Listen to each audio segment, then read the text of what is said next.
The number of births in South Korea continues to decline. Data show in July it was the lowest ever figure for that month. New marriages also at a record low, with many people delaying life plans because of the pandemic. Eum Ji-young has more. More and more couples in South Korea are not having kids. Hwang Seong-hwa, who has been married for 5 years, is one of many who say children are not part of their plans. If I get pregnant and raise my child, I could lose my job. It could be economically damaging.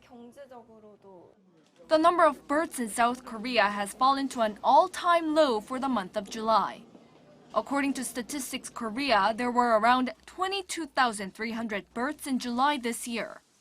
That's a decline of around 3% compared to a year earlier, and the number of births has now been declining on year for 68 months in a row. The number of new marriages also saw a record low for the month of July, standing at around 15,700.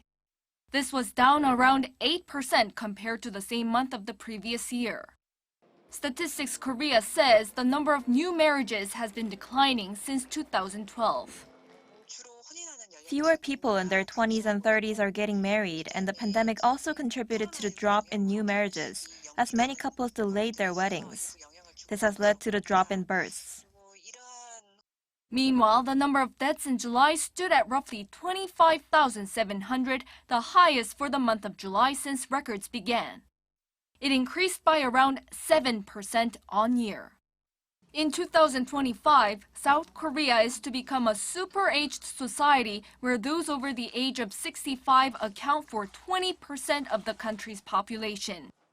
And already there are 1.6 million over 65s who live alone. The official said the increasing number of deaths is due to the aging society, but that a small portion of the increase last month was due to COVID-19 and the unusually hot weather. Eum Ji-young, Arirang News.